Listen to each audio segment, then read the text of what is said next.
with the grid for the competition being made up of direct invites and those that achieve the best times in the online qualifier. During that qualifier stage, lap times were set by some of the biggest names in sim racing. There was barely 0.05 of a second between the top three, meaning that the competition is going to be tight, and high-intensity racing can be expected.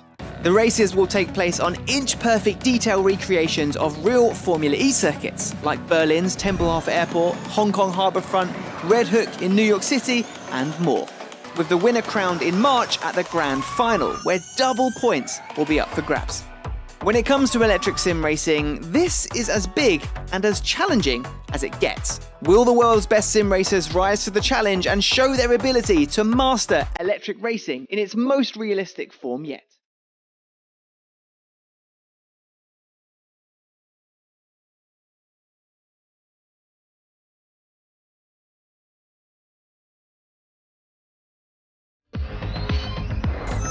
So I started racing at the age of 6 in New Zealand in karting. My racing dream started when I was go-karting.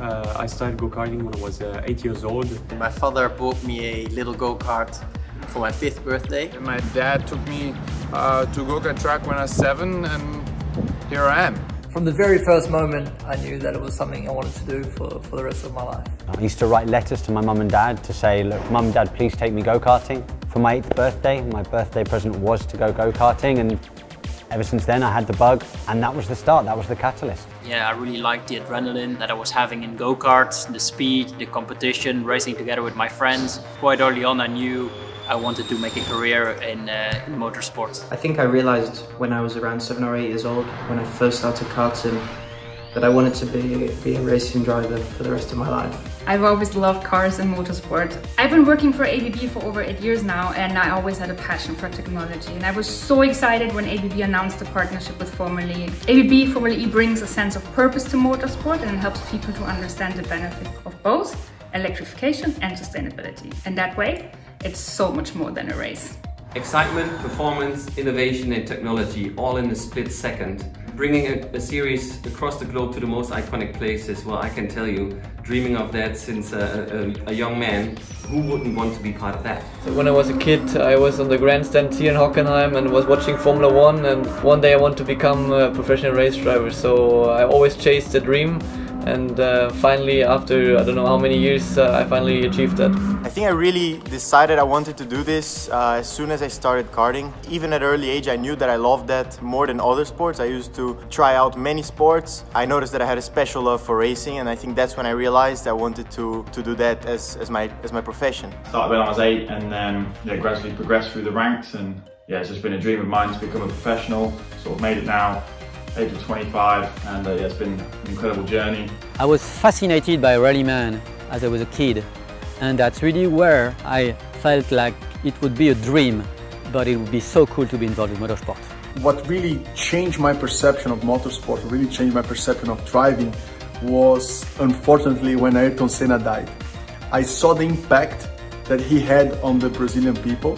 It really changed my view of what a racing driver could become, and that was my dream after that. So I put a lot of my personal time and effort, and I helped to build Formula E from scratch, and now I see Formula E as one of the main series of the world. It's such a privilege to be racing in Formula E. I saw my first Formula 1 race when I was more or less 6-year-old. From that day, it was clear to me one day I would work in motorsport. So I'm still looking forward to an exciting future with Formula E and in motorsport.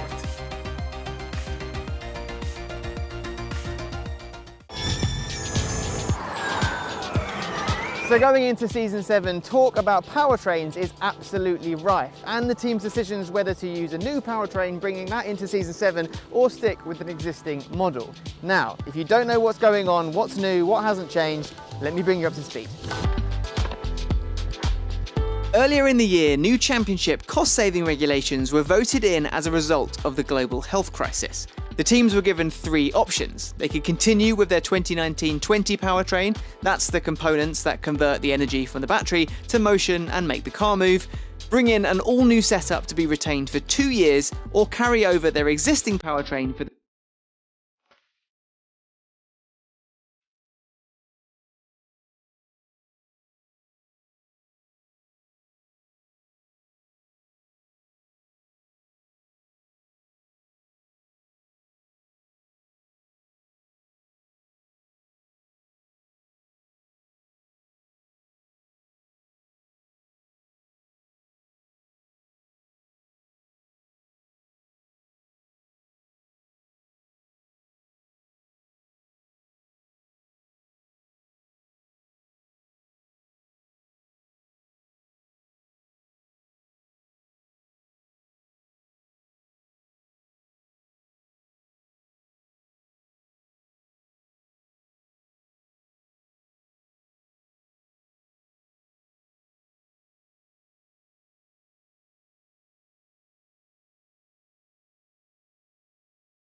Hello and welcome to Formula E Accelerate. It's round 5 and the penultimate week of racing.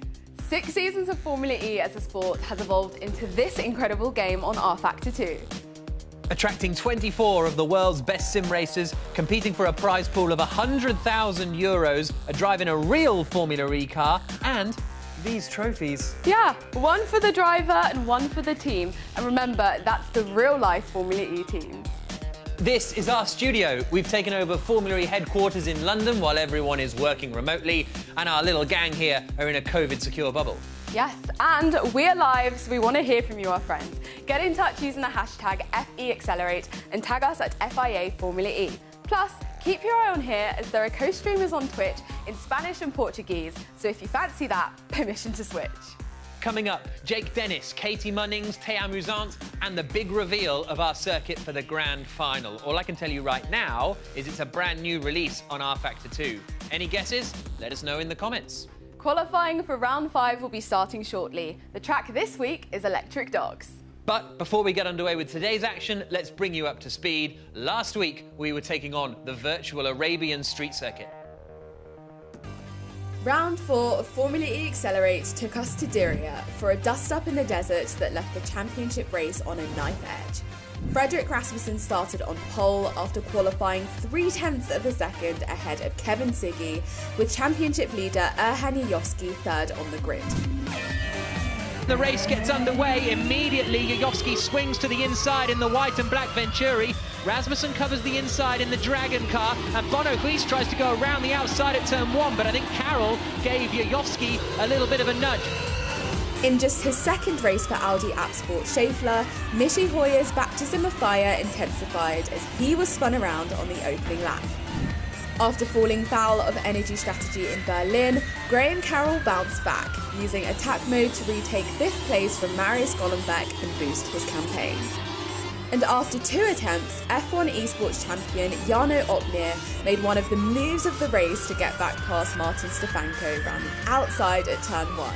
Opmeer fancies all the way around the outside, might get fed into the wall, no! And a brilliant pass from Jarno Opmeer. But ultimately, it counted for nothing as the Mercedes EQ driver faded away towards the end of the race. Out front, the 3 championship rivals, Rasmussen, Siggy and Jajovski, held position with no mistakes from the trio in the first half of the race until Siggy closed in on Rasmussen, making his move at turn 18. He's going for it, sends it coming into the chicane, Siggy on full attack, and they bang wheels and Siggy slides around. Jajovski takes evasive action and Siggy drops down to 3rd position. The BMW I Andretti driver escaped a penalty because the incident itself lost him a position. Either way, any hope of back-to-back wins was gone. I think I was just overcooking it on the braking zone because I was just a bit too impatient sitting behind him. Obviously it was my fault. I did also press 2 buttons, which are the downshift and the pit limiter button, so that's why I was literally stopped on the track for like 3-4 seconds. I think Kevin just went for a move that's never going to work, and it didn't work here, so I'm just glad to not have had too much damage from it, and I was able to win anyway. I knew that Kevin would try a move on Rasmussen, and I was just waiting for it to happen, sitting behind him. The move was a bit too aggressive from Kevin, but he had to try it. Luckily, I managed to get around him without any contact and gain a position. Jajovski briefly conceded 2nd position to Siggy, leaving the racing line to take attack mode. The extra power boost then allowing the points leader to retake the position on the same lap. Jajovski to the outside coming into the chicane, and the move is made then. Bono Huis's 4th place finish saw him climb to 4th in the Drivers' Championship, but the title fight looks to be a 3-horse race now, and one that's impossible to call. The 20-year-old Dane comes through the final corner and takes his first win in Formula E Accelerate. Rasmussen's first win of the season sees the top 3 now separated by only 19 points with 2 rounds to go, with Jajovski's 2nd place in Diriyah good enough to retain his lead over Siggy. It feels nice to finally win a race. Kevin and Erhan, I think they're the best rFactor 2 players in the world. I really need to push hard to try to beat them. I need to be fully focused on trying to do that. Just do my best, that's what I try to do every time, then I'll be pretty happy if I can do that.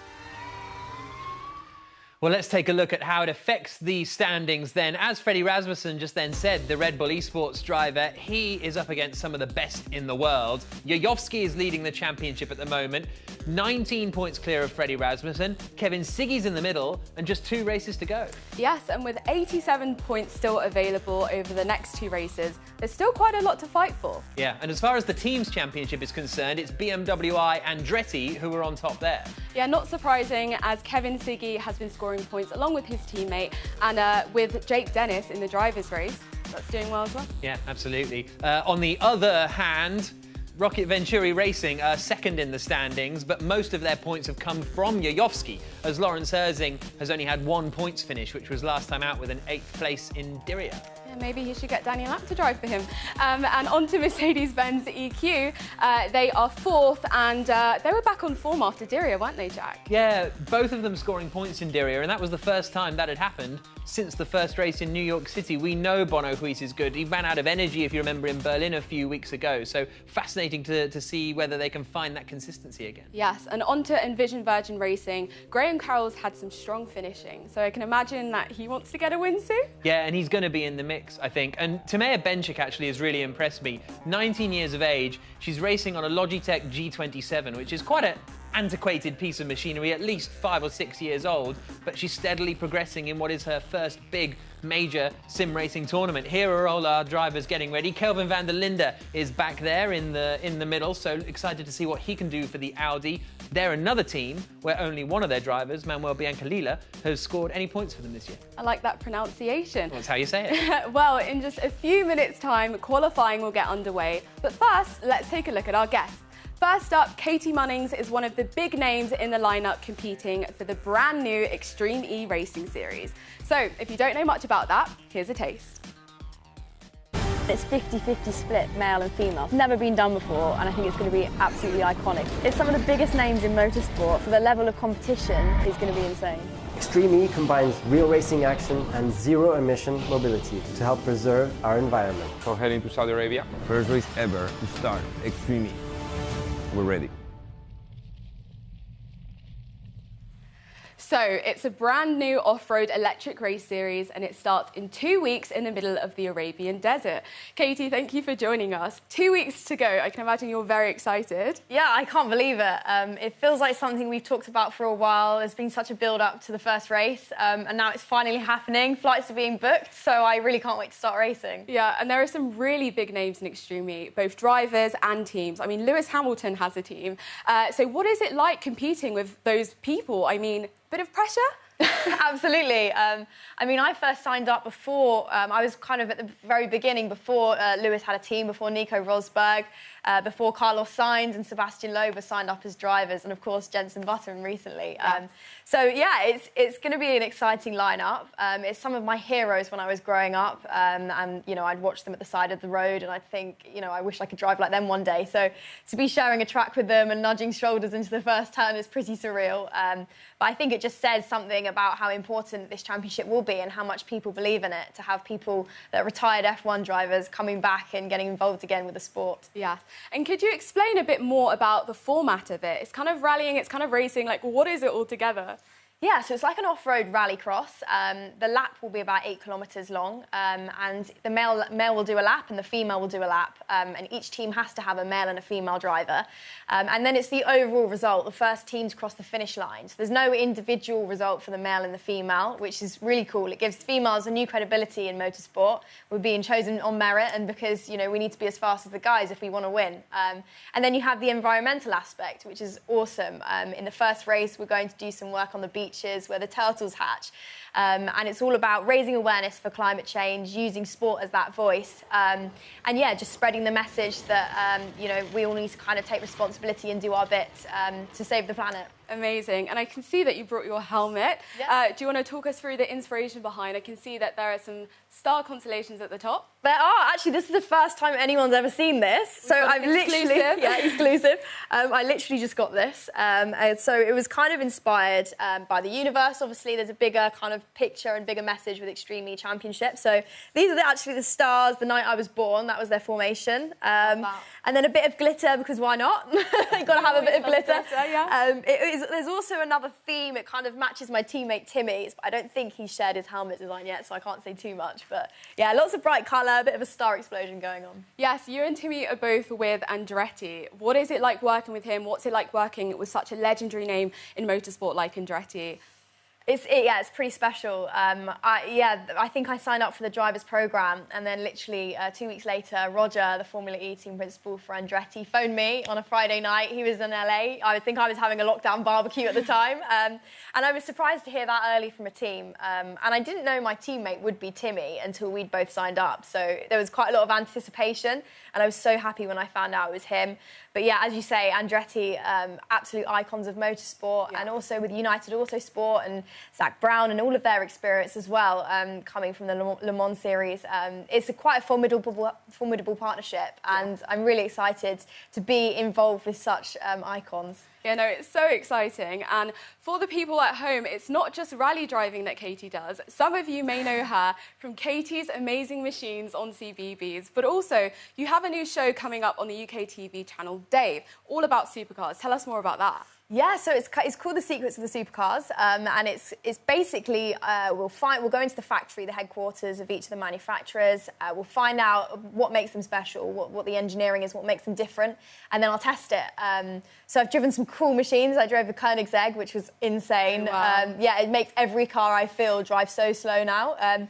So yeah, I mean, it was a really fun series, and it will be coming out in a couple of weeks' time. So yeah, it'll be a good one. Amazing. Well, thank you so much, Katie. Now, you're going to be joining Jack in commentary for the race in about half an hour. And if you have any questions for Katie, then you can get them in for the Allianz Ask Me Anything using the hashtag FEAccelerate.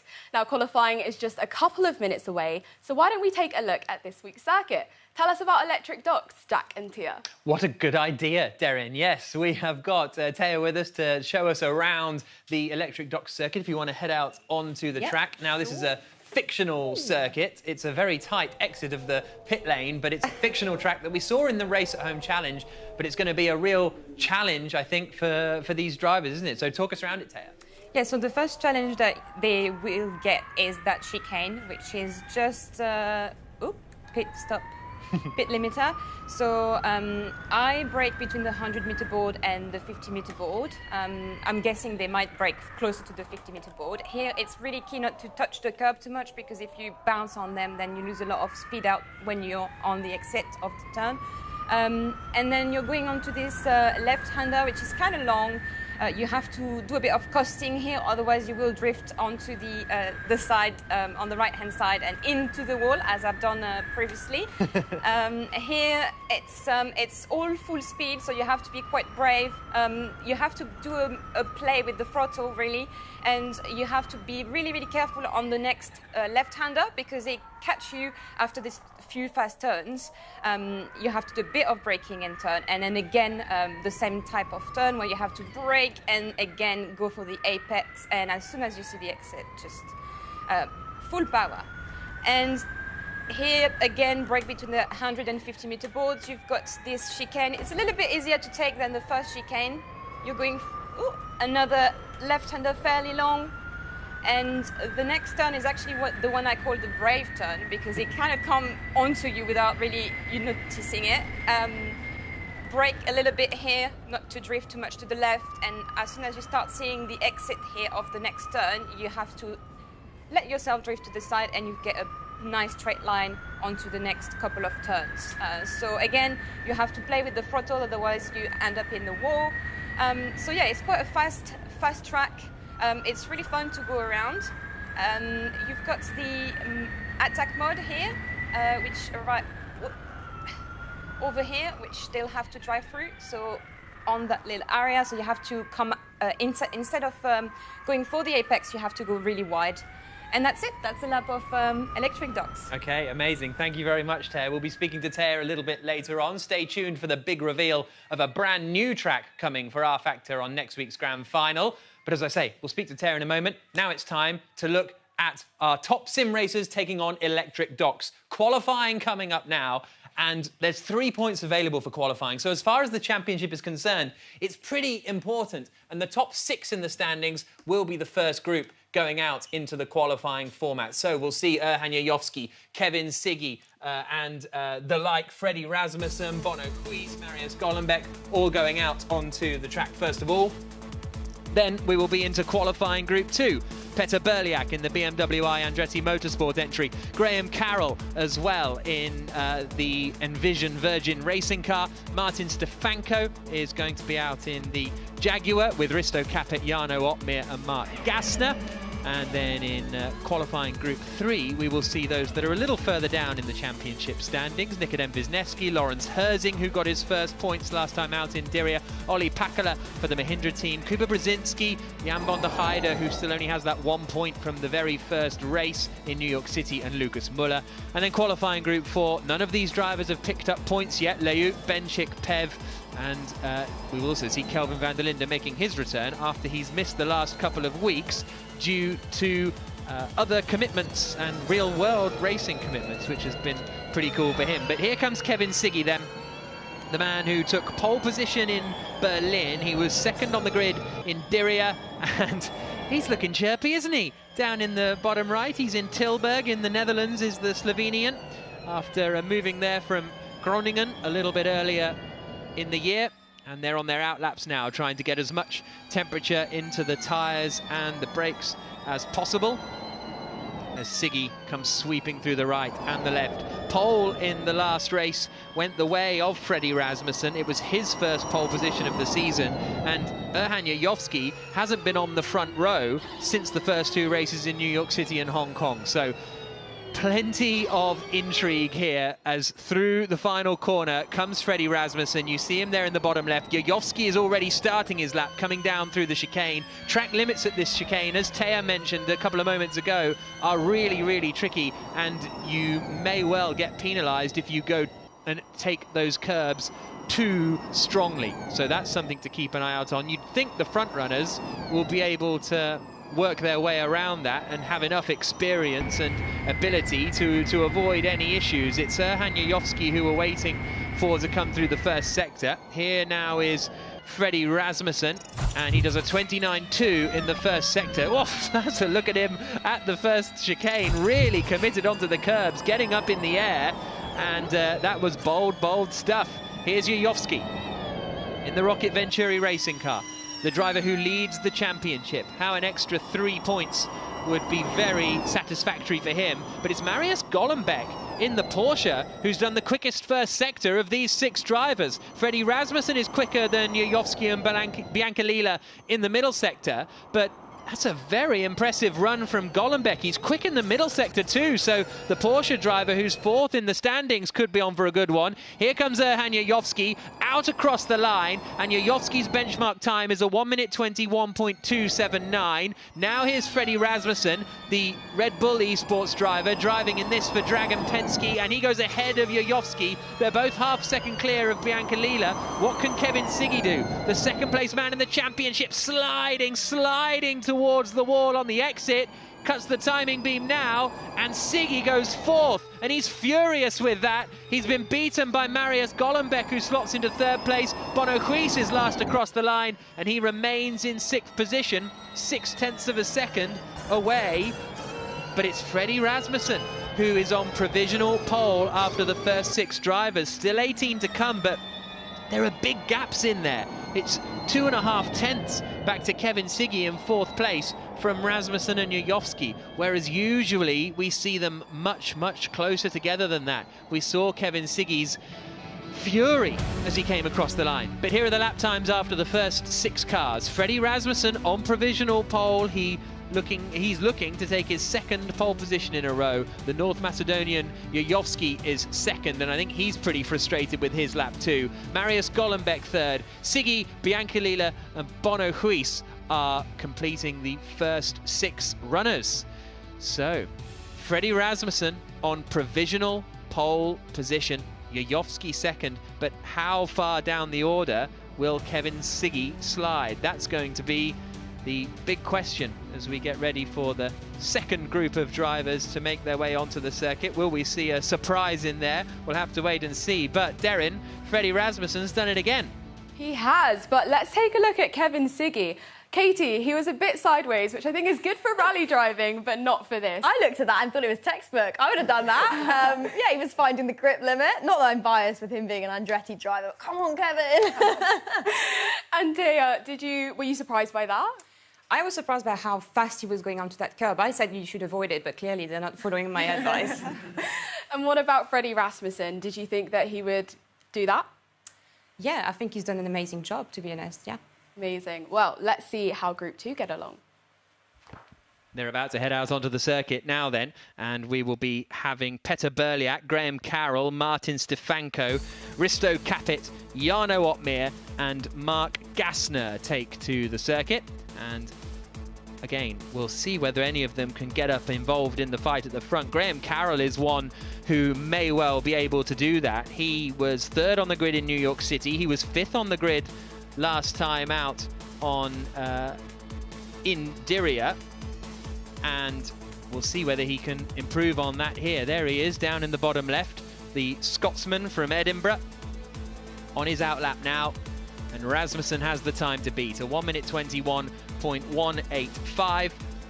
And as I say, Carroll out there. Jarno Opmeer will be hoping to outqualify his teammate Bono Huis. Bono Huis has outqualified him 3-1 so far this year, but it wasn't a good lap from the Dutchman, so the other Dutchman, Opmeer, has a chance to beat him. Here comes Petter Berliak. Now, Berliak thought that he'd broken his wheel in practice for this, but it looks as though he's managed to get it fixed and sorted. He's also got a very nice shelving setup there behind him, hasn't he? What has he got up on? I can't quite make out what's up on his shelves, but anyway, he's got more important things to focus on, and so have I, probably, as Martin Stefanko, another strong qualifier in recent races. Stefanko, fifth in both Hong Kong and Berlin, eighth in Diriyah, so he's been inside the top 10 for the last 3 races, and we're on board with Stefanko here now as he comes into the first chicane, really attacking those curbs. And it's worth noting that you can attack the curbs, but if you go and hit the wall on the exit as well, that can be penalised. If you basically use the wall to slow you down, that's called wall riding, and there are stewards looking at that too. So Stefanko coming through the long left-hander, and he, as we look with Graham Carroll now, as he'll come through the first sector in a couple of moments. The quickest first sector we've had was from Marius Gollenbeck. It was actually Gollenbeck's third sector that slowed him down the most, but we'll see what Stefanko has got in sector 1. He's a couple of tenths away in the Jaguar. Through the long right-hander now, underneath the aforementioned docks, and up towards the final couple of corners. Stefanko, you can see there in the bottom left. And the 22-year-old Czech racer has a best qualifying and best race finish of 5th position. Comes across the line and does the fastest final sector of anyone, actually, Stefanko, and goes up into 3rd place. That's a really big lap from Martin Stefanko. Here comes Graham Carroll. He's lost some time in the middle sector now. The Envision Virgin racing car across the line still goes 4th. And look at Kevin Siggy. Kevin Siggy, 2nd in the championship, is sliding further and further down. His teammate Petter Berliak adds to the misery. Berliak goes up into 3rd place. Jarno Opmeer has done a good middle sector, and Opmeer goes up into 4th position. Siggy's going to be lucky here if he starts inside the top 10. It's all slipping away from him. We've still got the double points finale to come, but what a lap from Petter Berliak. That puts him quickest in Group 2. It puts him at the moment 3rd on the grid. Will he be playing the team game with Rasmussen and Jajovski for his teammate Kevin Siggy, who's down in 8th? There you can see him down in the bottom left, Petter Berliak. Whatever is on those shelves is making him drive very quickly indeed. So 6 drivers down and 6 to go. Sorry, 12 drivers down, 12 to go. And these are the lap times at the moment. Freddie Rasmussen at the top at 1 minute 21.185. Jajovski second, less than a tenth of a second away. And look at that, Berliak is just 12/100ths of a second behind Jajovski in that fight for the front row. Jarno Otmir fourth, Stefanko fifth, Carroll sixth, Siggy down in 8th position, Bono Huis 10th, Capit and Gassner completing the top 12. But, well, we spoke about Siggy quite a lot, and as soon as that lap time came in where he was 0.4 of a second adrift, it was concerning that that he was going to be a little too far away. But it is Freddie Rasmussen who still holds on to pole at the moment. A really interesting qualifying session. It's great to see where in the world you're tuning on from. I can see Canada, Turkey, Jamaica, France, Hong Kong. So that's great. Keep letting us know where in the world you're coming from. Taya, lots of people are loving the socks. I'm loving the socks. But what did you make of that qualifying session? I was really impressed by Berliak. I thought, looking at the outlap and how Carroll was warming up his tyres, that he was going to be the one that was going to be on the front line. I'm a bit surprised by the results, but yeah, I enjoyed that. Yeah, and it's funny how Berliak seemed to swap places with Siggy. What did you make of it? Yeah, exactly. It's nice to see them mixing it as well, because, you know, Group 2, we were thinking, are they just going to slot in behind Group 1? But actually, it's not the case at all. So it's cool. Hopefully, Kevin can keep a hold of a top 10 start. But yeah, awesome lap from Berliak. Yeah, and there's the different qualifying format in Extreme E as well, isn't there? Yes, exactly. And there's the fan vote as well, so people can get involved with that. So that's quite new for me as a driver. I don't like handing that control over, but it's really cool to get the fans engaged in that way. Amazing. Well, make sure to get some more socials in. We're really enjoying it. And Taya will be setting her lap time later. Some more questions about that. I will also be setting my lap time in next episode, so stay tuned for that. Oh, is that official? That is official. That is another world exclusive. You've seen the helmet, now you've got this. But now let's actually take a look at the next group of qualifying. Yes, let's indeed. So we're going to see who is going to be out in this group, and I'm excited to see what Jan van der Heijden can do. He's only got 1 points finish so far in his Formula E Accelerate campaign, and he's in the Nissan Edams car, and that was in the first race with a 10th place finish. His qualifying has been quite good. There is Jan down in the bottom left, the 24-year-old who lives in Henstedt in Germany, was 6th in the race at home challenge. As we look at now, Nikodem Wisniewski, very quick racer for the DS Techeetah team. But here comes van der Heijden, second in. Oh, really slides it in, doesn't he? Second in the third year of the race's All-Star Challenge. Did the 24 Hours of Le Mans with Jenson Button earlier last year. And there they come flying through this first corner. And here now is Nikodem Wisniewski in the DS Techeetah. Wisniewski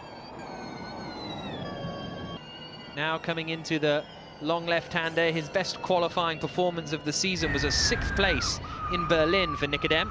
Van der Heijden, meanwhile, had a 8th place in round 2 in Hong Kong. That was his best qualifying position. Slid backwards a little bit. His first sector is decent enough as he comes over the tram tracks almost. There is Wisniewski, a Williams Esports driver as well, and he's done a very good middle sector. Can anyone stop Freddie Rasmussen from taking another provisional pole position and the 3 points that would close in the gap a little more? His advantage, or disadvantage I should say, to Jajovski at the top of the championship would come down to 16 points. Jan van der Heijden just snatching the front left as he locks up, coming down into the final corner, out across the line, and van der Heijden slots into 8th place. Another driver that gets ahead of Kevin Siggy. Wisniewski goes 4th. Here's Lucas Muller in the Mahindra. He finished 2nd in the race at home challenge, goes into 13th place here. Lawrence Herzing goes into 9th place, so Siggy is now outside of the top 10. We've got the other Mahindra across the line of Olli Pakala. The Finn only goes up into 17th place, and Kuba Brzezinski slots into 13th position. But Kevin Siggy now down to being outside of the top 10, with the other title protagonists on the front row as it stands, with just 6 more drivers to run. Good performance though from Nikodem Wisniewski. I think he's going to be pretty satisfied with that in the DS Techeetah car. But let's have a look at the results with just 6 drivers to go. It's Freddie Rasmussen on provisional pole, a 1 minute 21.185 still. Petter Berliak's in there in 3rd. Nikodem Wisniewski's in there in 4th. Some some sort of unusual drivers getting up towards the front of the order. Olli Pakala is going to be disappointed in that. He may be living in Lapland, but that was a bad Lapland for Olli Pakala. Not as bad as the joke, though. Kuba Brzezinski finishing in 13th position, but Rasmussen and Jajovski still holding on, and Siggy dropping further and further down the order, Darren. Well, Katie, you're actually going to be racing near Lapland soon, aren't you? Oh, well, yeah, one of our races in Greenland this year. I've just literally got back from Lapland, though, funnily enough. I've been doing some ice driving up there at the weekend. So, yeah, amazing place in the world. Love it up there. Amazing. And, Taya, with the qualifying, we're seeing a real mix-up going on with the grid right now. In your streams, you're very open about all of the emotions and the adrenaline that rushes through. So could you please give us some insight into what's going through someone like Siggy's mind right now? Yeah, sure. I've actually been participating to some championship as well, so it's quite a lot of pressure because you've got a camera on you, and it's like you've only got a couple of laps to make it count. So you've got all these feelings that come forward, and yeah, it's just a lot of pressure. I've seen someone going up in the air. You must think, oh my God, that's it, I've messed it up. Get all sweaty. That's something that you forget when you're alone at home. It gets quite warm. So yeah, emotion, physical reaction. It's all getting quite intense. Yeah, and in real-life racing as well, how do you manage your emotions? It's a tough one. A lot of people work with sports psychologists to try and keep a lid on it. Every driver's different, though. Some like getting really aggressive before they start. Some prefer to be really calm and quite chilled. So everyone's different. But yeah, trying to keep objective, and if something goes wrong, I was taught to have a goldfish memory, so forget it and move on. Amazing. Well, over back to Jack now with some more dead jokes. Thank you very much, Darren. The YouTube chat is having a go at my posture. I didn't realise you could even see me while I'm doing this. So yeah, sorry about my posture, everybody. We're about to get going then for the final 6 drivers. There's Pev, the Bulgarian, down in the bottom left, and he was a driver who was very, very strong actually in the Race at Home Challenge. Took a win. There's Tamer Benchik, who is driving for the Envision Virgin Racing team. There you can see on the left her G27, which, as I say, is fairly retro. Was discontinued about 5 years ago. Very much a sort of entry model of steering wheel, whereas some of these guys are going to be on Arthur Leuk, absolutely flying through the first chicane. Literally, whether he will be with the timings, we'll have to wait and see, but certainly aggressive into the first chicane for Arthur Leuk. Then we see the Porsche going through. Then the second Dragon Penske car of Jaroslav Honzik, as Leuk now comes through the first sector, a quarter of a second down, but there's a 7/10 of a second spread. Well, 1.1 if you include Olli Pakala, from first down to 18th, so there's plenty of places for these drivers to slot into. And Kelvin van der Linde's in trouble. Kelvin van der Linde, I think, might have been upside down in the Audi Sport App Schaeffler car. His return to virtual racing, and I think the car might not be in the best of shape, so might be the back of the grid for Kelvin van der Linde. Meanwhile, here comes Arthur Leuk down towards the final couple of corners. Best qualifying so far this season for Leuk was 19th in Berlin a couple of races ago. Jaroslav Honzik's had a poor first sector, actually a second away from Freddie Rasmussen.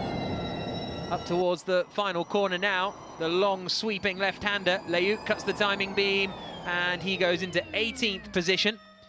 Now here comes Jaroslav Honzik.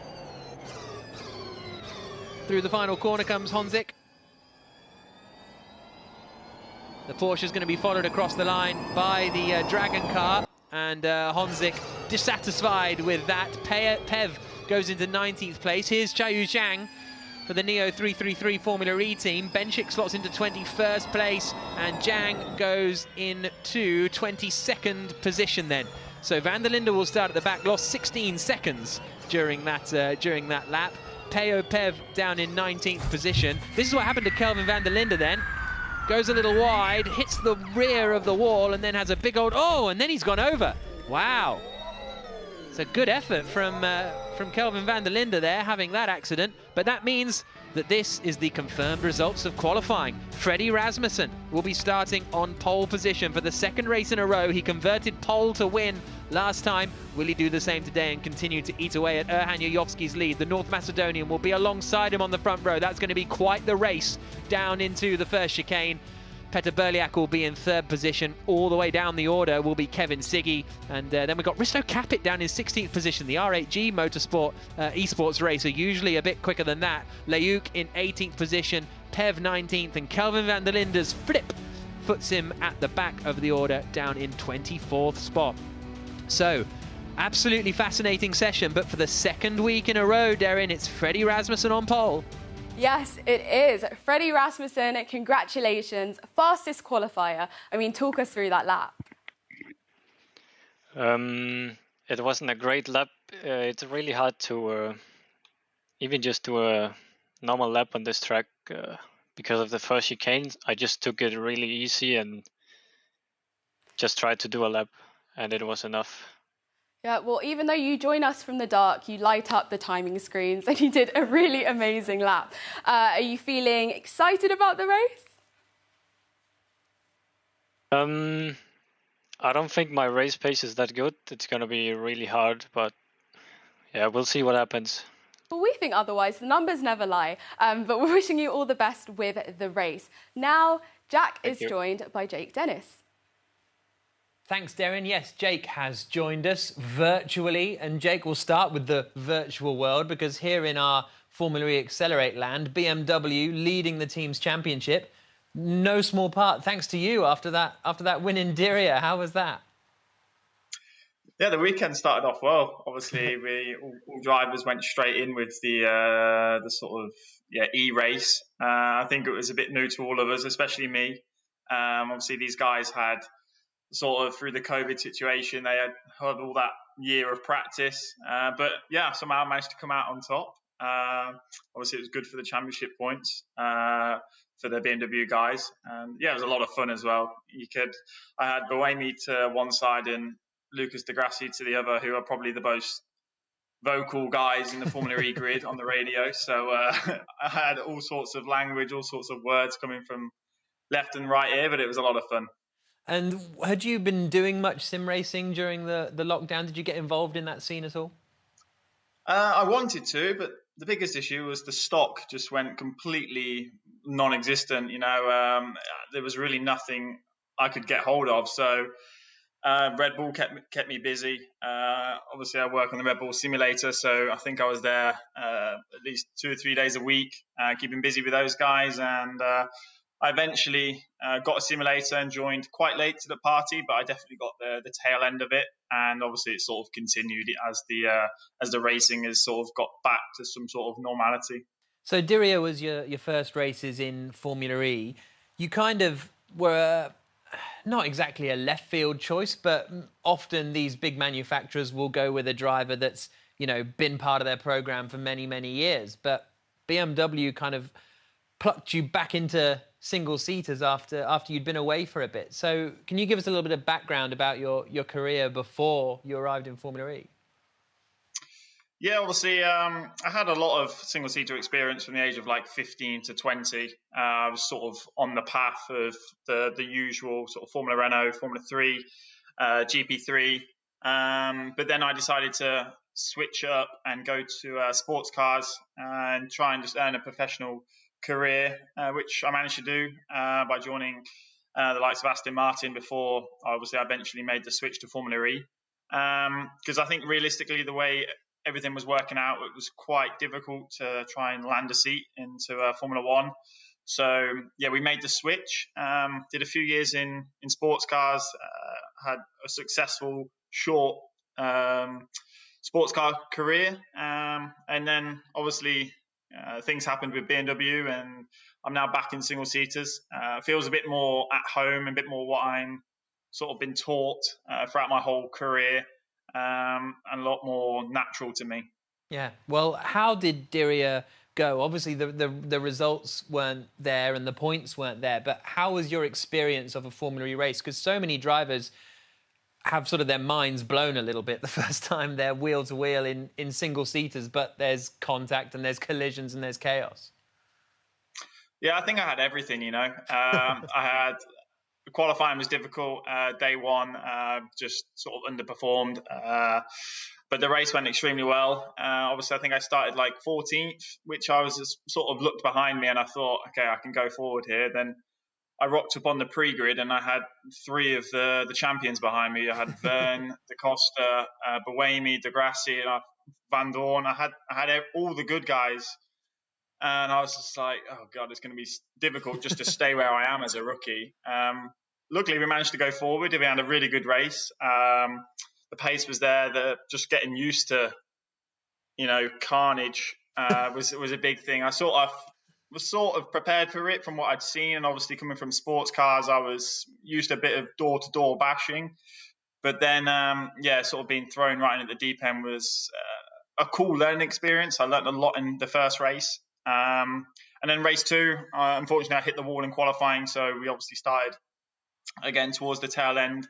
And the race was going extremely well. But Formula E being Formula E, there was some contact between me and Pascal. And I ended up getting put into the wall pretty hard, which took me out of the race. But it is what it is. We sort of move on from it. I learned a lot. And I'm definitely looking forward to Rome in a couple of weeks now. Preparation's already started. I'm here in France at the moment, quarantining for a test coming up in a few days now.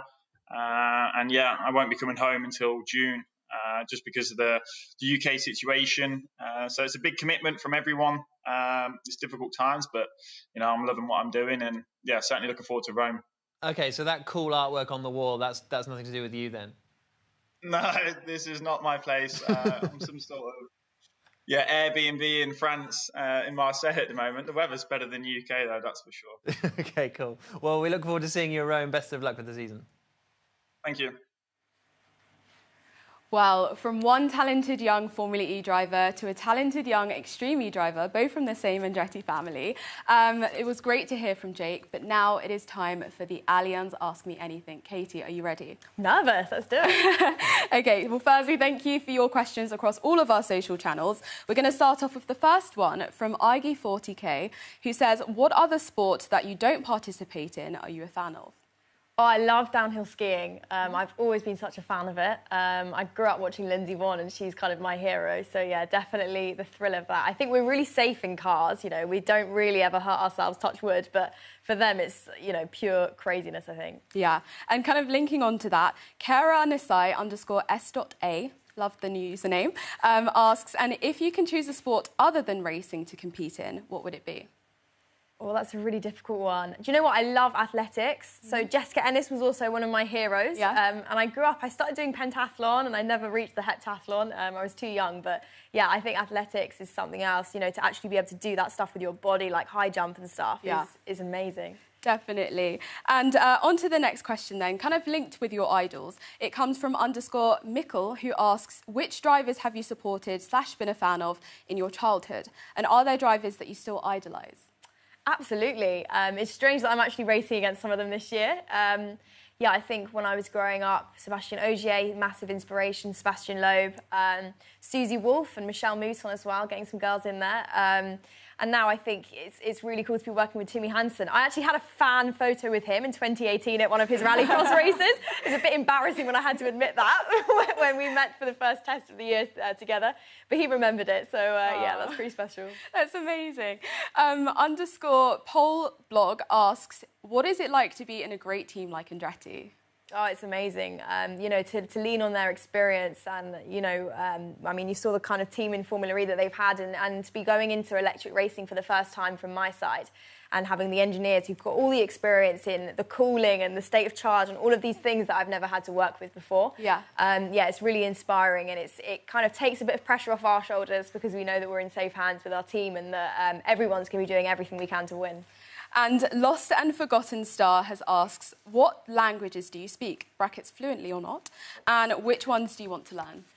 So I actually, this is a funny story. So I started working as an ice driving instructor because I wanted to drive on ice in Lapland a few years ago. But I didn't realise, I went to work and I didn't realise that everything was in French. So I had to learn very quickly. I learned on the job, so a bit of French, a bit of Spanish, but not enough really. I think everyone speaks English, so we kind of cheat it a bit. Yeah, I feel you there. But thank you, Katie. And thanks to you guys for sending in your questions. Remember, we love hearing from you. In fact, Jack, what's the social wall saying? Yeah, plenty of action here on the social wall. We've We've got that. We've got, you know, Rocket Venturi getting involved. We've got Bono Huis up down here as well, and all of the teams getting involved in the action. And, oh, that was a little bit of a moment there, wasn't it? That was sort of Kelvin van der Linde style, wasn't it? So, yeah, hashtag FE Accelerate if you want to get in touch. But now, let's have a little chat to Diriyah, shall we? Because we've had her here, and she is going to be, well, tell us a little bit about yourself, really, because every guest we've had on, we heard it from Katie there. I've been into motorsport since I was 6 and could walk and that sort of thing, but you're kind of pretty new to all of this. Yeah, so I started sim racing back in Feb 2020. That was before lockdown, so it had nothing to do with lockdown. Okay. And I was watching the Bathurst 12 hours on YouTube, and I was like, oh my God, that was so much fun. And my fiancé just had bought a little rig. It was like a playset challenge, just like a cheap setup. And I stepped in it, tried ACC, and I was just completely in love. And I think I'd stay in the rig for like 2 hours. I always wanted to do content creation, so we just kind of put the two together. And yeah, I've been learning, showing my journey, having a couple of goals, which I stick to. But I've been, learning everything on stream, which is quite challenging because it's going from zero to kind of hero. But it's challenging to show your mistakes and yeah. How does that decision come about, though? How do you, I'll do a bit of driving, I'll do a bit of, sim racing for fun. What made you think, you know what, I want to sort of show people this and bring people on this journey with me? Oh, I think there's a few motorsport fans around me. My fiancé is one of them, and we discussed it. And I thought no one would like to watch what I had because quite a lot of YouTubers out there doing sim racing, and they're really, really good. And I was absolutely rubbish. Like, I'm watching my first streams, and it's I don't even know what an Apex was at the time. So yeah, I thought no one would watch it, and very quickly I saw people were just gravitating towards it. And I quite enjoyed the challenge for myself. I think I gave myself the challenge to stream 5 days a week. So I just decided and stuck with that, and it kind of went from there. So it was just.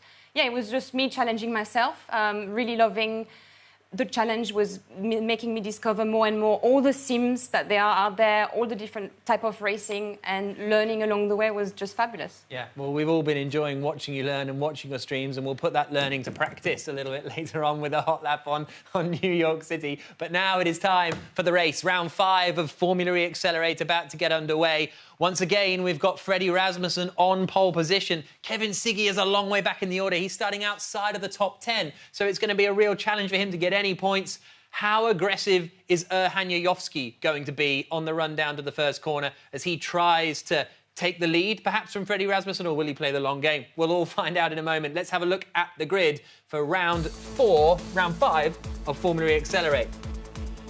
So, at the back, we've got Kelvin van der Linde for the Audi Sport Abt Schaeffler team. Jaroslav Honzik will start in 23rd place. Jiayu Zhang, 22nd for the Neo 333 Racing team. Then it's Timea Benchik in 21st, Olli Pakala in 20th. 19th is Peo Pev in the Dragon Penske Autosport outfit. Artur Leyuk is 18th for DS Tachita with Mark Gassner, 17th for Nissan Edams. Then it's Risto Capit, the Estonian from Tallinn, lines up 16th for Neo 333. Then Mahindra's Lucas Muller will start in 15th. Bono Huis, again a hit and miss qualifying for the Dutchman. He started 4th on the grid last time out in Diriyah, down in 14th position for this one. Brzezinski 13th, Biancalila 12th, Kevin Siggy, 2nd place man in the championship, 12 points off the championship lead, and he's not starting this race in the points paying positions. He's got a lot of work to do. Jan van der Heide completes the top 10. Lawrence Herzing continues his impressive form and is in 9th place behind Marius Gollenbeck in 8th. Graham Carroll in 7th, Martin Stefanko 6th, Jarno Opmeer is 5th for the Mercedes EQ Formula E team. 4th is Nikodem Wisniewski with his best qualifying performance of the season. Same is true of Peter Berliak in 3rd in the BMW I Andretti Motorsport car. And the front row, as ever it seems, Erhan Jajovski and Freddie Rasmussen at the front. Katie Bunnings has come to join me in commentary. This is going to be frantic. It's all about risk and reward for these championship contenders. Definitely, and it's getting towards the final now, isn't it? The last race. So, yeah, things are definitely hotting up. Close championship, though. I think it's still really exciting to watch. It's double points as well in New York City, so there's in the final race, so there's plenty to play for. All 5 lights are on, and the race gets underway. It's not a great start from Freddie Rasmussen.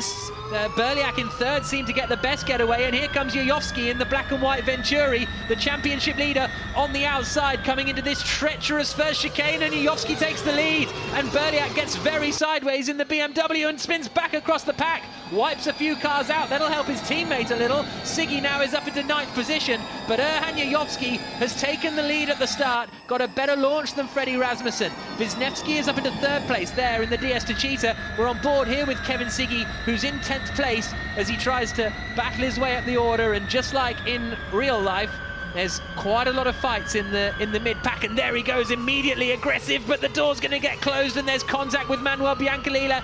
He gets through, but he knows he's got to be aggressive if he wants any chance in this championship. Yeah, it's a fine line though, isn't it, also, because he doesn't want to be slammed into those walls and pick up any damage, because then he's got to play with that for the rest of the race too.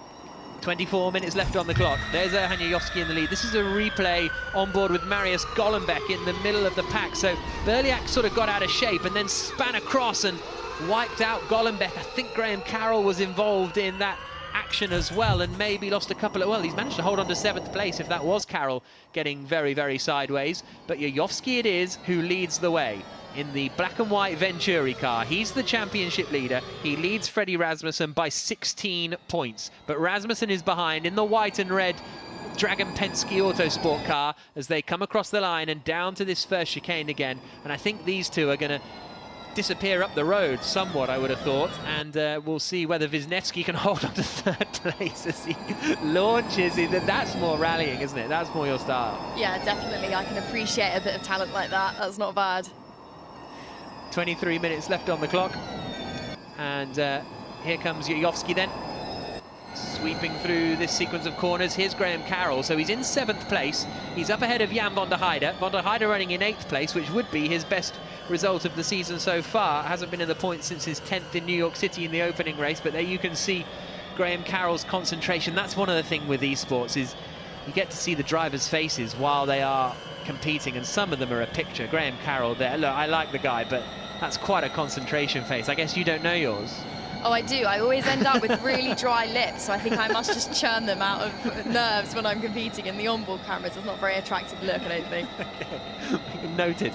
22 minutes left on the clock. Here's Lawrence Herzing now. Herzing up into 5th place. That's a really good start from Herzing, because it was his best qualifying performance of the season so far. It's the first time he's qualified inside the top 10, and as I've mentioned earlier, his last race, an 8th place finish was his first points. So there he is in the Rocket Venturi, running in 5th place. He's got Jarno Opmeer, the reigning F1 Esports champion, right behind him. So he's doing a very good job in these early stages, is Lawrence Herzing, as we're back with Carroll, who in fact himself is trying to put a bit of pressure on Opmeer. Gets so loose coming through that chicane. It's very, very stressful to watch them go through. Jajovski's lead 0.8 of a second at the moment, but those top two really are pulling away now. 2 seconds clear of Wisniewski in 3rd. Yeah, exactly, and I thought that would just keep increasing now throughout the race. Really strong starts, kind of a league of their own at the minute. On board again with Herzing. He's up behind Martin Stefanko, who has had a 5th place finish so far this season, has Stefanko, in Berlin in round 3. So if he's able to hold on to the 4th place finish, then obviously that'll be his best result of the season, as we ride with Herzing, who's closing down on Stefanko. Of course, we've got energy management here. On the left-hand side, you can see Jajovski and Rasmussen have set off at quite a pace. They've got 85% of energy remaining. Wisniewski's on 84, and some of the others, sort of the Opmeer, Carroll, van der Heijden, were on 87 when we first came over to them, or 86, so they might have a little bit more energy than Jajovski and Rasmussen at the moment. Wisniewski looks to have a little less than those drivers, but that's the kind of thing that will just build over the course of the race as we look at Jan van der Heijden on the back of Graham Carroll. Jajovski sets the fastest lap, a 1:25.773 now to move a second clear. There is Jan van der Heijden in the Nissan Edams car, in Oliver Rowland's car, down in the bottom left, with 20 minutes left on the clock.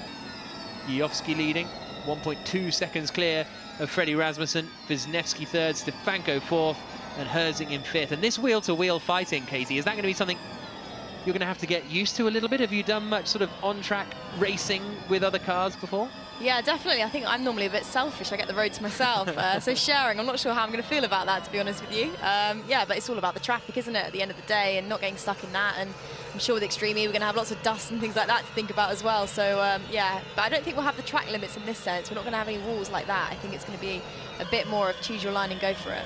Yeah, it's going to be really, really interesting when that gets underway in a couple of weeks' time. Make sure you keep it across Extreme E and on the socials when that gets underway. Here's Olli Pakala in the Mahindra, currently running in 18th place. He's got Risto Capit behind him. So Risto Capit in the Neo 333 car, one of the first drivers to go into attack mode, and as a result he's looking a little bit racy. Now Capit is a very, very experienced driver, the Estonian. We're on board with him here, and he started racing online in 2009 on rFactor 1. He's won the Sim Formula Europe Championship in 2020, and he finished 3rd in the GTE class in Le Mans last year. So, and he's performed better than this, quite frankly, in the course of the season so far. So a real struggle in qualifying for Risto Capit, and as a result he's down in 19th position. Pakala's got ahead of Pev in all of that. Now Jajovski has taken his first attack mode then, so Erhan Jajovski activates his first attack mode and managed to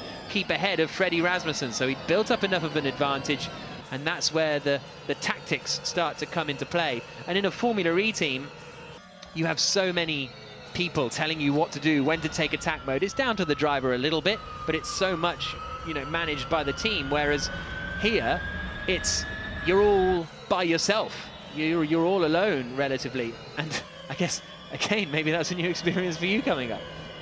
Yeah, definitely. I mean, to be honest with you, I'm normally quite alone anyway, other than having the co-driver. We don't really have engineers or any comms like that during the race, but we have got a power boost for the biggest jump off the start line, so that's going to be quite a dramatic start, I would imagine. Wow, okay, that's going to be, wow.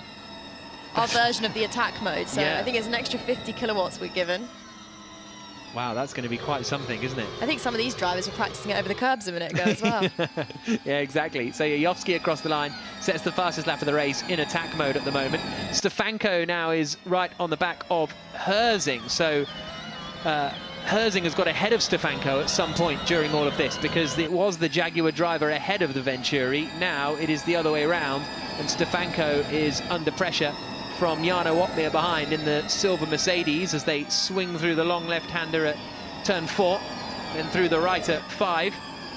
And Jajovski's attack mode ends, and he's 1.1 seconds clear at the end of his first attack mode from Freddie Rasmussen in 2nd place. Rasmussen's got 1.2 seconds to Wisniewski behind, so he's got the gap if he wants to activate his attack mode and still come out in front of Wisniewski, I would have thought. It's 2 90-second bursts that they get for, well, 90 seconds, and go from 200 kilowatts of power up to 235, as we see Peo Pev then, again, down in the bottom left, relentlessly charging down on the back of Olli Pakala, who is up behind Artur Leyuk in the gold and black DS Techeetah that's at the front of this queue. But we're looking at the Bulgarian in the bottom left from Sofia, who hasn't had the series he would have wanted. His best result is 17th in the first race in New York and the last race in Diriyah. He's 18th here, and Rasmussen does activate his attack mode then. Meanwhile, there's the look from Olli Pakala up the inside, and he gets through on Artur Leyuk. Meanwhile, Peo Pev activates his attack mode, swings through the long right-hander, loses a couple of places. I think he comes out behind Tamer Benchik there. Indeed he does, down in 20th place, as we're back with Pakala, who's now ahead of Leyuk behind. Rasmussen, as I say, is in his first attack mode, as is Nikodem Wisniewski. And what is the progress of Kevin Siggy in all of this? He's into 9th place, so he's right behind Jarno Opmeer, but not making a huge amount of progress. And it must be so frustrating to be starting so far down. And there he is in the middle of the pack, qualifying so crucial here, and you can see the frustration on his face. Yeah, absolutely. I mean, especially if he's kind of used to being run at the front of the pack and not having this much traffic to play with. You really don't get the clean line that you want, the clean drive. If you want to accelerate, there's people in the way. So it's a really tough one, and it kind of gets you stuck in the middle ground, I think, for quite a lot of the race. Yeah, he's coming through the long right-hander there. You can see him working the wheel down at the bottom. There's a little look up in front from Otmir trying to attack Jan van der Heijden, I think, as they're going to go side by side into the final corner. The Mercedes has the inside line, and Otmir, I think, is going to make that move stick. They're still side by side there, and through goes Otmir. There's also an attack behind. That is going to be Bianca Lila getting ahead of Kuba Brzezinski as a load of drivers activate their attack mode at the final corner now. Jajovski actually has activated his second attack mode. Rasmussen is still in his first, but Jajovski now is into his second. I think that's Lawrence Herzing's first attack mode. So it's very busy out there with the varying strategies, and Otmir now is going past Graham Carroll up into 5th position. So this is the view from Lawrence Herzing, who's in 4th, back to the silver Mercedes of Graham Carroll, back to, sorry, the silver Mercedes of Jarno Otmir, who's now in front of the purple Envision Virgin racing car of Graham Carroll, and Stefanko's in 7th place. It's all very busy with these varying strategies. Yeah, exactly. Jajovski just wants to stay out front, doesn't he? I saw it getting quite close as Rasmussen was coming up behind him on his lap with the attack mode. So I think he's played that to try and keep the clean line at the front and not get stuck behind.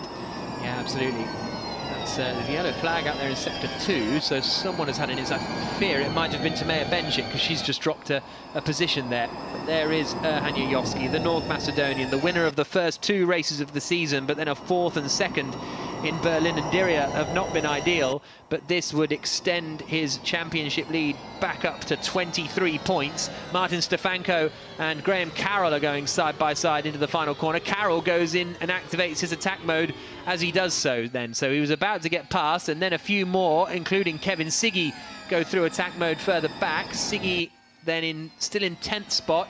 Jajovski has 20 seconds left on his attack mode, and there is Martin Stefanko ahead of Jarno Otmir then into the chicane. So Stefanko using the extra power that he has to get ahead of Jarno Otmir, and Otmir drops down into 6th place, but it's still Lawrence Herzing who's holding on to 7th spot fairly well, actually. And the leaders, as we sort of were thinking earlier, haven't disappeared up the road as much as I thought they might.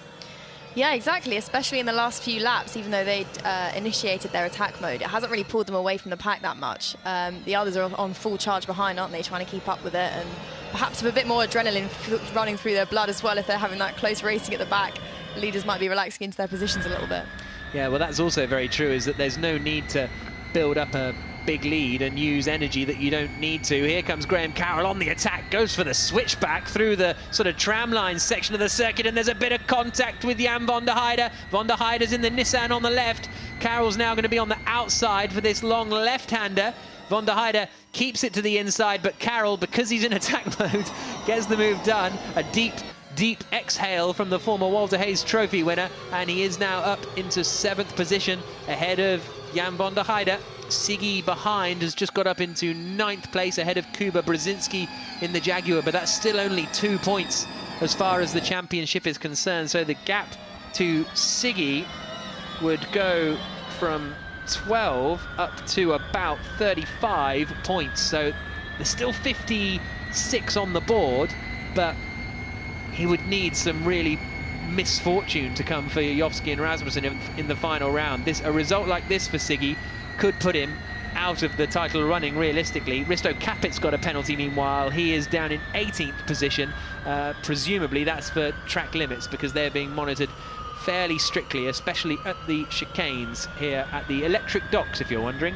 Electric Docks, it's the Leicester Special if you want to download it on rFactor 2. It's available in the Steam store. So there is Capit with his penalty down in 18th position. But Jajovski and Rasmussen, we saw them fighting in Hong Kong. And Rasmussen, oh, and into the wall. Capit's gone into the back of one of the Mahindras there. That must have been Olli Pakala. And Peo Pev in the Dragon Penske Autosport car got caught up in that as well. So big hit for Olli Pakala, who drops down into 23rd position. Not quite sure what was going on there with Risto Capit. He's up into 19th spot now, but he's still got to serve his penalty. Here's a look at the replay. So, oh, those two span in front of him. So Pev and Pakala span in front of Capit. Capit came around the corner, nowhere he could go. Yeah, that was unlucky to be caught up in the middle of that. I quite like the entry from the beginning, though. The first slide round there, if he'd have caught that, that would have been quite a hero move. 10 minutes to go. Jajovski. As I was about to say, he was leading, and there is Capit serving his drive-through penalty for exceeding track limits. Jajovski, I'll try one more time, was leading the race in Hong Kong. Rasmussen looked to be quite far behind him, but was really saving energy and started to attack in the closing lap. So that is a very, very fascinating situation that could unfold over the next 10 minutes or so. But it doesn't look that way, does it? Because the gap's now up to 1.6 seconds. This is really classy stuff from Jajovski, and then everybody else is just in a brawl for the remaining positions. It's so intense out there. Yeah, it is. I wonder what his energy levels are like as well for Jajovski, if he's just thinking, okay, I need to conserve this, or whether he is just comfortable in the lead at the front. We'll have a look in a couple of moments, I'm sure. Here is Siggy, 9th place for him then. The BMW I Andretti Motorsport driver, the 27-year-old, 22-year-old. I committed to 27 and I knew it was wrong. 22-year-old who has been very impressive. Race at Home Challenge winner, second in the rFactor 2 GT Pro Championship last year to Erhan Jajovski, also a McLaren Shadow Project winner, and also an Andretti Autosport driver. Peo Perbanoli Pakula, that accident that we saw between them that Risto Capit then piled into, that incident is under investigation, but they're both down in 19th for Peb and 21st for Pakula, so I don't think it'll make too much difference to the outcome of the race. Jajovski's lead is now 2 seconds, and Wisniewski is only 2 or 3 tenths behind Freddie Rasmussen. The fight for second place is very close, and that could have huge championship implications as well. There you can see Jajovski, as ever, looking fairly calm and chilled at the wheel as he swings the car through that sequence of corners, but there's Wisniewski not too far away from Freddie Rasmussen. Okay, he's not right up behind him, and actually Rasmussen has extended the gap a little bit, but he's not breaking away as much as he would have wanted.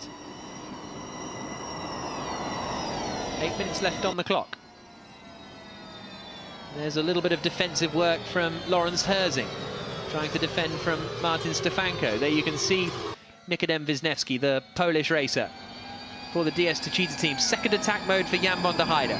So van der Heijden in 9th place activates his second attack mode as we continue to watch Wisniewski, the 26-year-old Pole who won the Le Mans virtual 24 hours race in the LMP2 class with Kuba Brzezinski, also won the 2019 12 hours of Sebring, and he's racing in Jean-Eric Verne's car. Took a lot of speed through there, didn't he? Really closed into the back of the car in front. And they're all starting to queue up now. There's just some corners where that gap between second and third really comes down quite dramatically. Like here, it's sort of the closest it is anywhere else. Yeah, I think this is going to heat up as well, coming into the final sort of 5 minutes of this race. You can see they're on 31% now across the board. Yes, Stefanko has a little bit more usable energy, as does Jarno Otmir. Jajovski, at the moment, looks like he has a little less, but of course he's going to have less because he's further up the road than everybody else, so he's closer to the finish line. So it will sort of go down in that way. Stefanko is using it quite well as well. Katie, when we have the Formula E drivers in, they spend a lot of time on simulators, not quite like this, of course, as Siggy loses out to Jan van der Heijden and activates his second attack mode. But is that a thing that sort of exists in rallying and rallycross and that, or is it not really applicable? No, not really, just because it's, you know, what we need to train for is the changing surfaces and that feeling and the real life kind of spontaneous weather and everything like that, that kind of comes. It's very difficult to predict. It's dangerous actually for us to try and, you know, practice one stage over and over and over on a WRC game, for example, and then get there and it not be the same.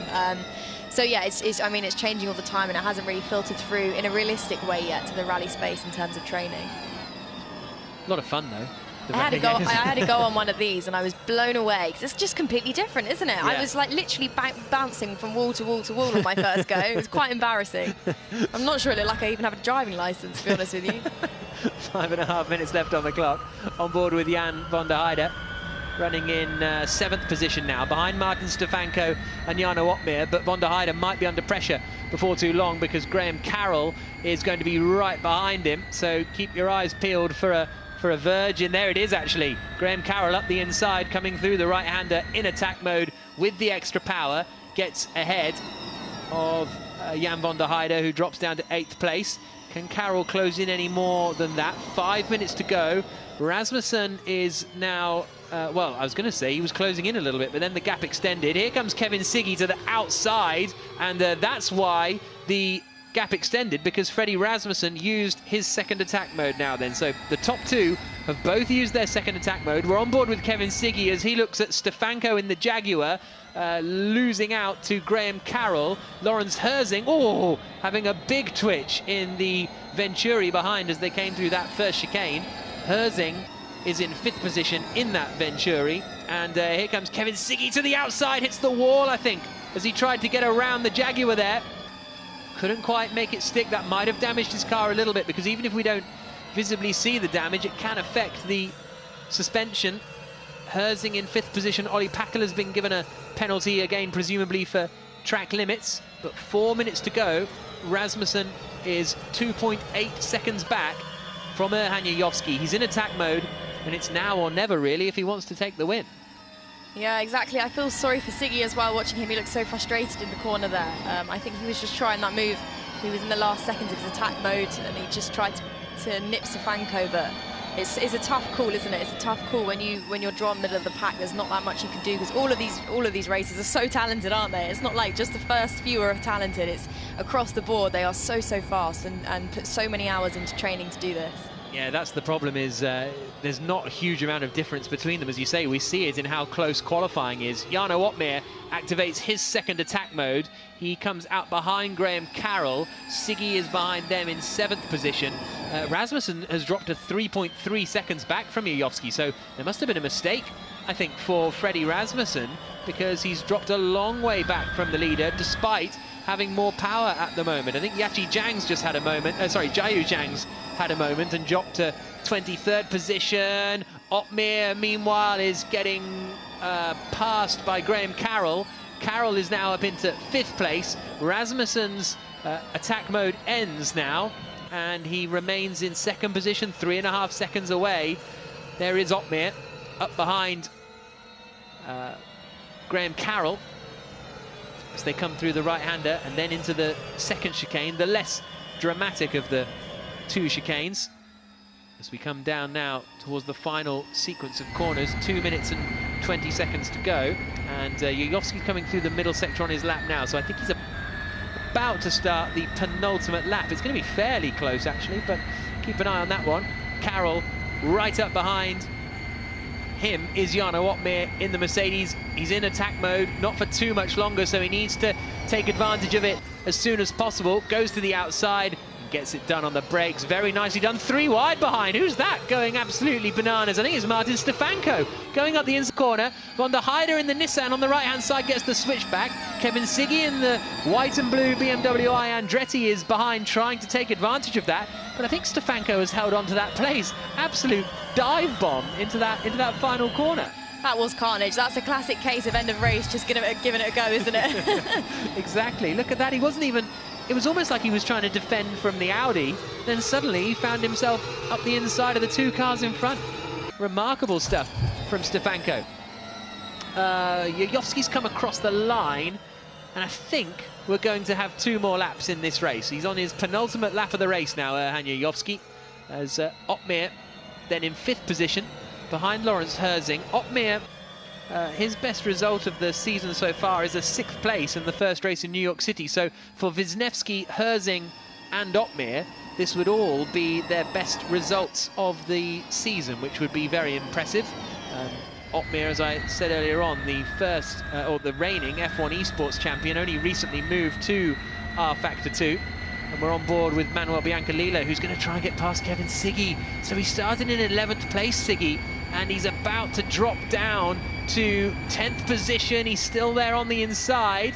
Biancalillo trying to turn into the final corner, and I think he'll get that move done. Yes, he will. So Siggy back down to 10th, and he might even lose out to Kuba Brzezinski in the Jaguar, who's in attack mode, and Siggy drops down to 11th place. 0 points from today's race would be a real disaster for Kevin Siggy, and it's looking like it's going that way. He's absolutely furious. Just look at him talking to his engineers on the Discord, presumably, and yeah, not happy at all. No, you can see him kind of shake his hand as well. It's one of disbelief, I can imagine. Coming into this with good hopes for the championship, and then yeah, it's not the result that he wanted, is it really? Not at all. So, I'm wondering if he had some kind of damage though. We saw him hit earlier a bit lighter, and as you say, you know, they were kind of passing him quite quickly at the end there. I know one was in attack mode, but still at the same time there might be something there. yeah, I think that's a very real possibility, actually, because we saw so much carnage in the opening laps. But this man has avoided the carnage in the opening laps. He's avoided the carnage in the whole of the race. He took the lead off the line, got a much better start than Freddie Rasmussen, who's behind Wisniewski. Nikodem Wisniewski's got up into second place. So when has that happened? The DS Techeetah driver has got ahead of Freddie Rasmussen, and that is going to be big, big news for the championship, because Erhan Jajovski, the winner of the first 2 races, is going to win round 5 at Electric Docks and perhaps put one hand on the Formula E Accelerate title. It's carnage out of the final corner. Graham Carroll's going incredibly slowly. Lucas Muller's in the wall with one of the Mercedes. Wisniewski finishes in second place then. Freddie Rasmussen third. Herzing in fourth place. Jarno Okmeer fifth. Best results of the season for them. Stefanko sixth. Best result of the season for Von der Heide as well. Bianca Lila, Brzezinski and Siggy, the rest of the top 10. But the win for Erhan Jajovski. And that is a really remarkable performance, because that means that his lead at the top of the championship, I think he's going to be on 111 points, and then 85 points for Freddie Rasmussen. And look at the disappointment and the frustration on the face of Kevin Siggy. €100,000 prize pool, a drive in a real Formula E car up for grabs, and that has just slipped away for the Race at Home Challenge winner. Of course, he does actually have a driving a real Formula E car to come in order for winning that Race of Home Challenge. He's livid. He's furious, isn't he, Katie? Oh, and you know what? You feel for them so much. It's one shot here, isn't it? It's savage. It's so brutal, and you know it's really hard to control your nerves and to keep composed. And you have to admit sometimes that sometimes you just can't control it, and it's not your fault. You know, he's obviously a really talented driver. Got stuck in the traffic, and yeah, didn't pull the lucky card today. Well, one man who got the best start and pulled the lucky card is our race winner again, Darren, Erhan Jajovski. Yes, we are joined with Erhan Jajovski, the race winner. Erhan, at this point, I feel like we are really good friends. A huge congratulations on the race. Just what was that like? I feel like you're just chilling, cruising at the front. Did you feel the pressure, or you were just relaxed? A huge weight lifted out of my chest finishing P1. I was so stressed the entire weekend. The pace wasn't there in qualifying. Luckily, I managed P2 at the end. And yeah, at the start, I wasn't expecting Rasmussen to lift off so early, so I took the position. And from then on, there was a bit of a moment when I took the first attack mode. I got behind him, but luckily I managed to get past him, and then I needed to save energy because I used quite a lot at the beginning. And you're now just one step closer to being the champion. What would that mean to you if you won? I don't want to think about it. I just want to do my best in the next race, and yeah. Well, amazing. Well done. Thank you very much, and we'll speak soon. So now on to our second place finisher, Nikodem Wisniewski. A huge congratulations. Thank you for joining us. Now, this is your first podium in Formula E Accelerate. How excited are you? Yeah, it was a really tough race. I mean, finally I was focused during the quali and during the race. You know, I was struggling for the past rounds. Like the qualifying in the Diriyah was completely terrible.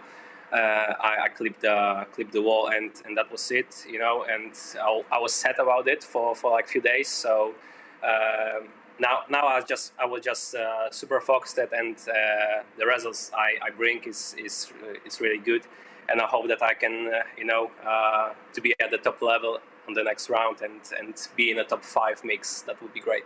Brilliant. And we're going to take a look at the replay shortly. But could you describe to us that overtake of Rasmussen? Yeah, sure. I was saving energy for the first laps, so my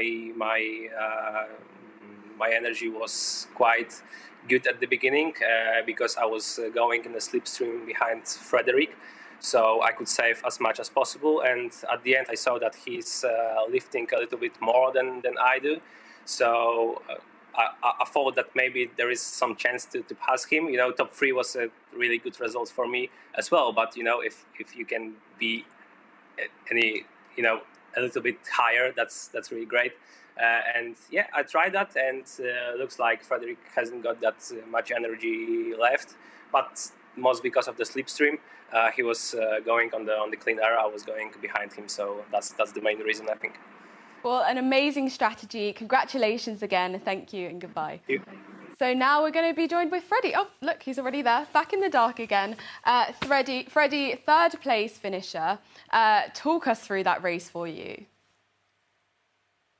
I really don't get what's going on. I feel like the others are way more in throttle than me and still use less energy. So I really don't understand that. I had good pace, but I'm clearly missing something with the energy, and I couldn't do anything. Well, still 1 week to go until the final round of Accelerate, and it's double points next week, so you're still very much in the titles fight, and yeah, let's see what you can do next week. Well done and congratulations. So now we are going to be heading back to Jack and Katie with some more analysis and replays. Thank you very much, Darren. Well, fascinating to hear from these sim racers. Their reactions are just like real racing drivers, aren't they? Yeah, I mean, they're going through the motions the same as any of us, competitive people.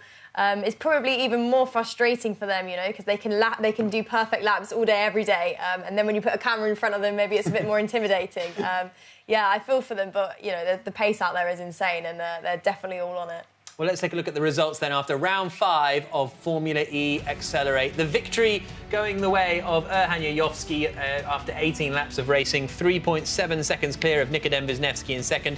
Freddie Rasmussen, 3rd for the Dragon Penske Autosport team. Herzing in 4th, Otmir 5th, but then down in 10th position, Kevin Siggy. Managed to finish ahead of Bono, who he's managed to pick up 1 point, but that'll be slim consolation for him. Mark Gassner in 12th position, then Graham Carroll dropped back to 13th in the end after running so well earlier on, and then Peo Pev down in 18th spot. As far as the championship is concerned, then it is 111 points to Erhan Jajovski, Freddie Rasmussen in 2nd on 85, so that means he is, 26 points adrift of Erhan Jajovski, if my mental maths is right, but my mental maths is the reason I'm a commentator, because I failed my maths A-level, so that probably wouldn't be worth relying on. Kevin Siggy 3rd now, quite a long way adrift, but still 56 points available for the final race of the championship.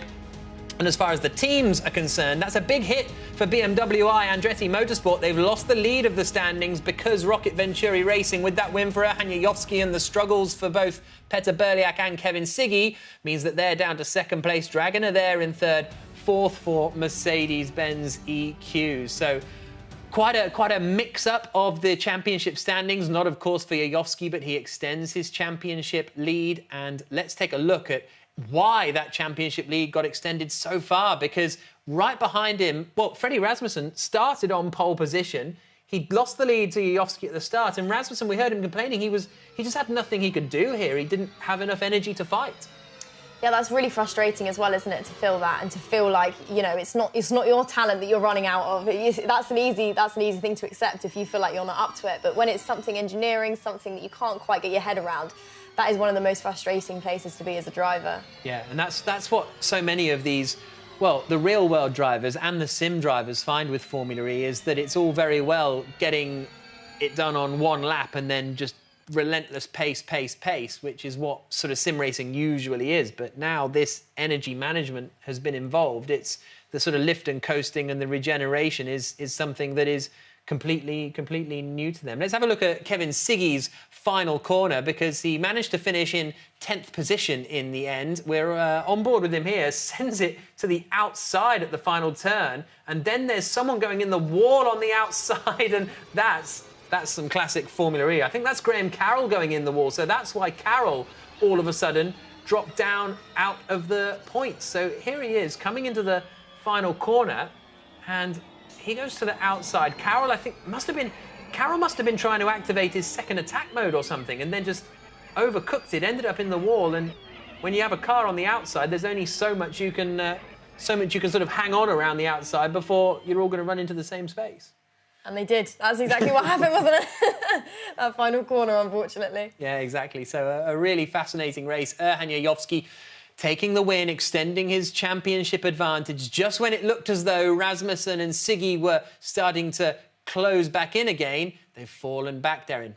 Yes, people have really been loving that race. Here's Rocket Venturi with a nice gif going on the social wall. But it's also been great to hear from you guys. I've got a comment that says, spicy race. Are there any other rounds ahead of this? Yes, we can confirm that there is one more round. Arne has said that Erhan is something special. I agree with that. Really incredible racing. Taya, what did you make of the race? It was incredible. I think I actually raced before with Timea and Jardim, which was Honzik at the bottom, so I was rooting very much for them. So I'm quite happy to see where they finish in the end. But yeah, really surprising finish that we just saw the clip off. It was a bit crazy at the end. I think it was really spicy, like the comments say. Yeah, well, something else that's spicy is Jack Nicholls' footwear. And it's been great to see your response on the social wall. It's really made my day. But Jack, I did feel a bit mean about my dissing of the shoes. So our friends at Boss have very kindly given you a box fresh pair of shoes. No way. So this is for you. Obviously, COVID, so come and collect these later. We'll sanitize them. But I'm so sorry. I'm going to wear bad clothes more often, if that was possible. Yeah, well, there you go. Very much. So now we are going to be taking a look at where we're going to be racing in the next round. Let me tell you guys, it is an incredible track. Take a look.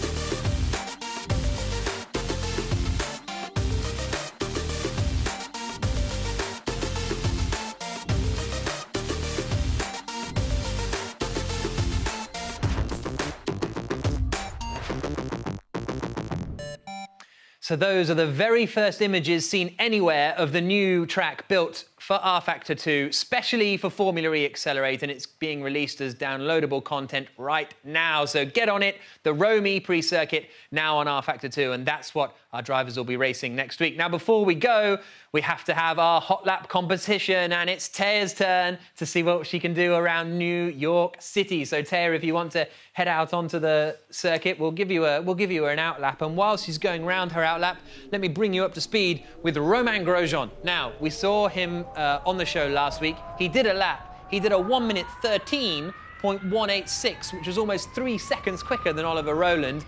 Amazing lap, Romain. 10 out of 10. Huge congratulations. But he's at home in his own rig, lots of practice, so I think we're still going to leave Rowland at the top for the time being. Sam Bird is still in second.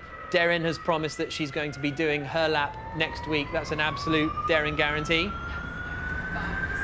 Okay, confirmed. So now our attention's turned to Taya. We're not going to ask you to talk through this one, don't worry. So you can just focus on the driving. But it really is, and Darren, you're sort of fairly new to this sort of motorsport world as well. So Taya going on this journey has been really cool to watch. Very cool to watch, especially as we have similar backgrounds in fashion as well. Love to see it. Love to see it. Now, maybe I have a future in fashion with those shoes. I'm so excited for those shoes. Where have they gone? They're over there, don't worry. Okay, right. Keeping them safe. Okay, I was really stressed for a moment there. Right, Taya's just coming down to the final couple of corners now on this New York City circuit. We've had Oliver Rowland, Sam Bird, Oliver Turvey, Alex Lynn, Abby Eaton and Charlie Martin all set a lap. And as we come through the right and the left and out onto the start-finish straight, let's take a look at what unfolds here then. Oh, and we're... That's not wall riding, by the way. That's not wall riding. No, Okay, we won't penalise you then. Down towards turn 1 then. Onto the brakes. Heavy braking zone at the first corner. Oh. Through the dock loop and then out onto the back straight. A really challenging New York City circuit here. Yeah, it's quite technical. Yeah. Now we come down the back straight. We went past the attack mode activation zone. Heavily onto the brakes. You can hear the rattling. That's the wheel rattling as the power is put through it. Coming through the middle sector now. This next left-hander is where Oliver Turvey broke his hand. Hopefully we'll be all right today. Not on the sim, I should point out, in real life. Yeah, good one to point out. Yeah, just to be absolutely clear. That's good going. Yeah, exactly. Now to the tight hairpin right-hander. Down towards the final couple of corners. To the brakes again. All over the curbs, not quite in the style of electric docks. And look at those socks. Look at those socks. See why this is, who needs shoes when you've got socks like that? Maybe that's what I need to do. Right, here comes Diriyah, out across the line. Oh dear. I'm right at the bottom, it's 122.966. And it's a 1:22.966. And that is indeed 8th position for Diriyah. But it's a valiant effort. A round of applause, I think. And you've been driving for what, a year of your life? Only a year, yeah. I've got actually 2 goals. One of them is to just show my face and show that sim racing is actually a really cool hobby and girls can do it. The other one is to compete at high level, and maybe that wasn't today. Maybe not, but there's a long future ahead of you. Thank you so much, Diriyah. Thank you for joining us. A real amazing sport and an amazing guest, and make sure you follow her and follow her streams like I think Darren and I were both doing last night. Yes, so that is it. Thank you so much for tuning in, and a huge thank you to our guests. Thanks to Katie. You can remember to follow her adventures and the whole Global Extreme series, which starts in just over 2 weeks' time. And of course, thanks to Diriyah. Follow her streaming adventures across her social channels. Next week, it's the big one, the season finale. We have the second of our Formula E driver races to help decide the team's title, and the drivers will be fighting for these, our lovely new trophies, kindly 3D printed for us by Bosch. Yes, 5 down, 1 to go, double points. So thank you for watching. Thanks for all of your comments. We love to see it, don't we, Jack? Yeah, we love to see it. So we'll catch you next week, same time, same place, for the conclusion of Formula E Accelerate. Bye. Arrivederci. Nice one.